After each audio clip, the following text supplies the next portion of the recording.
Day 186 of the Ukrainian War Map, also known as the Russo-Ukrainian War. Jozzy here, and today is another quick update as I take a simplified and down-to-earth approach to the happenings on the ground in Ukraine.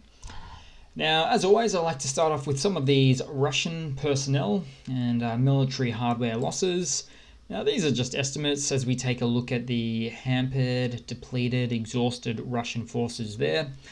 I'm unable to compare these figures with Russia's version of events because they've chosen not to release any details in about 5 months, when they last said on March the 25th of 2022 that they reached a figure of 5,000 out of action Russian military personnel, which analysts suggest is probably even just a quarter of the actual numbers back then. But having a look here, we'll have a look at the killed or the lost Russian personnel losses there, and that's 46,750. And we'll move down to some of the hardware and the armored combat vehicles, an additional 3 in the last 24-hour reporting period. On the tank side of things, an additional 3, and artillery an additional 5. So quite an ongoing steady accumulation of losses on the Russian side there, to say the least. Now we'll move across to the map, and as we sometimes do, we'll take a look at outside of Ukraine to begin with, in the Rostov Oblast in Russia, where there has been multiple reports of movement of a great deal of Russian military equipment via the Rostov Oblast Railway. Plenty of Russian civilians are just taking photos of this. And due to all of this information, I'm actually half expecting now some Ukrainian partisans taking out the Russian supply lines within this Russian territory area. And it wouldn't be the first time either. So we'll move across to Sumy, where the Sumy governor advised Russia fired a whopping 220 plus projectiles at the greater Sumy Oblast there. Locations such as residential locations, a school, a kindergarten, and a post office were destroyed. And I'm willing to bet there were no Ukrainian howitzer cannons inside that kindergarten. Luckily, schools are out at the moment, so no students were hurt. We'll move across to Kharkiv. There was some overnight attacks in Kharkiv here, and resulting in the following photography. Ukrainians also have a pretty clear idea of what munitions are used to do these sorts of things these days as well. In this instance, they confirmed this one was from a Russian Uragan rocket fire, which is a 1970s Soviet-era multiple rocket launcher that has a relatively low accuracy and an effective firing range of about 20 to 40 miles. Which Ukraine actually has a number of these as well at their disposal. Now, one rocket which hit Kharkiv's historical district, leaving quite a large crater hole in the road. A local police officer in the area said there were no military objects, no military equipment, only residential buildings with regular citizens near the place of impact. Now we'll move across down to the Donbass, the ever-contested Donbass region here. Generally in the Donbass, Russia has had some unreasonably costly battles in the recent months, exhausting their resources, which is speculated as being the reason for why Russia finds it hard to secure any significant gains at this location in recent times. However, the Ukrainian-held Donetsk Oblast area has ongoing civilian evacuations, effectively turning the evacuees here into war refugees, and they're either internally or externally displaced. That is to say, they have to move to West Ukraine or even outside of the country altogether to be safe. We'll move across to Sloviansk, a city here, which has certainly been taking a bit of a hammering in the last 24 hours. It's not strictly speaking the front lines, as there are some of the villages here, but it is a larger city and certainly no stranger to Russian flinging of shells at that location.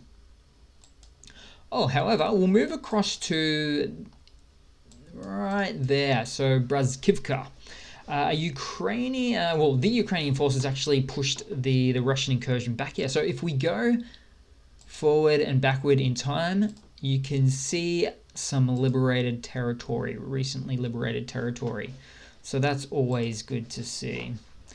We'll move across to Zaporizhia. We've got this photo here of fires that occurred overnight after some Russian shelling, but I don't have much more information on that one. Then we'll move a little bit further to the left in Kherson, or the Kherson Oblast, just the very top northeastern corner, where a Russian Kh-59 missile hit right there. So Novovo-Rontsovka. Now these Kh-59 Russian missiles are really another Soviet-era produced missile, and not a modern-day Russian missile, which seems to be lacking in Russian supply. This tree wasn't too happy though, obviously. Maybe there's something special about this tree that the Russian forces just didn't like. Also, there were some explosions reported in Russian-occupied Kherson City's industrial area, which is just a little bit northwest of the city, about right there. Most reports stated that the Z forces set up their base near a prison. At least they didn't set it up at a nuclear power plant this time, but there really wasn't one to set it up nearby anyways. Now we'll move across to some news. So a car of a Russian official was set on fire in Moscow. So all the way up there, obviously in the Russian Federation itself. According to Russian state media, the act the act was perpetrated by a woman who opposed Russia's invasion of Ukraine. She's been since detained, and we're probably not going to hear a great deal out of her in the upcoming, close future there. In some more news, according to Ukraine's MOD, so their Ministry of Defense Intelligence, the Russian government ordered to keep explosions at military facilities in Crimea a secret. This approach is designed to stop Russian citizens from fleeing Crimea back to Russia. After all of the explosions there, probably 5 or 6 explosions at least in the last 2 or 3 weeks, as really part of the Ukrainian counteroffensive. However, I'm pretty sure word's already got out, as we have countless footage of people in traffic jams trying to get over the Crimean Bridge back to Russian territory already.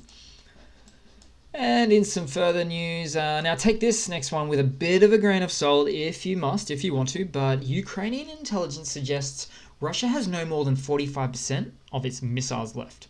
The MOD also said Russia has a difficult situation with its Caliber missiles and has about 20% or less of its Iskander ballistic missiles. Now, this suggested depletion of Russian missile inventories does seem fairly accurate to me. Of course, it was just yesterday when I mentioned how a Kh-22 anti-ship missile built in 1962 was fired by Russia to try to hit a land target in Zaporizhia. So in other words, we really are dealing with a war of attrition from a military personnel and a military hardware perspective.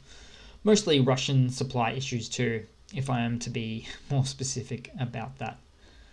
Now, in some further news, regarding Kazakhstan, a neighbor and ally of Russia, has suspended all arms exports to Russia for a year. They've said just a full year, said Kazakhstan's government, amid the conflict in Ukraine and Western sanctions against Russia. So they don't want to be sort of eked out of the international market and have sanctions on them as well, economic ones. And you know what? Kazakhstan actually produces a wide range of military equipment, including boats, armored vehicles, machine guns, night visors, which are pretty important for Russian soldiers, of which apparently they don't have many or any of them, torpedoes, and protective gear too. And just lastly, we'll round it off with a bit of a funny as always. So this is a video of a Ukrainian soldier locating remains cleared from a Russian encampment, displaying the quality of a Russian soldier's helmet left behind. Now, it's pretty extensively documented at this point, the scale of corruption and how Russian military equipment procurement contractors work. So whereby they steal or misappropriate, aka embezzle, funds or money that was designed for new troop equipment. In many instances, they make cheap knockoffs and pocket the difference, or they pull out old Soviet-era equipment and say they fulfilled their contract, then pocket more of the difference, if not all of it, and likely to spend it on any of the countless Russian super yachts that exist in the seas today. And I thought I'd look up the price of these things. They're not actually measured in the hundreds of millions of US dollars. These days, super yachts are measured in the billions of dollars. Most expensive one of which is 4.8 billion. So quite a price tag to those things there. And like I say, this is pretty well documented. I should show you guys a new misappropriation of funds every single day of the week, like this Russian foxhole where they found food rations 7 years expired. This is just a photo, but there's a whole video associated with this one. It's pretty funny and pretty shameful and pretty upset in many ways too. Okay, so that's about it for today, guys. A little bit shorter. Thanks for watching. Please leave a comment, subscribe, hit that like button, show all of those trolls in the comment section your prevailing sentiment, as I say, in support and solidarity towards support for the Ukrainian people and the country. And yeah, I do hope to see all of you guys there in the next one. Cheers.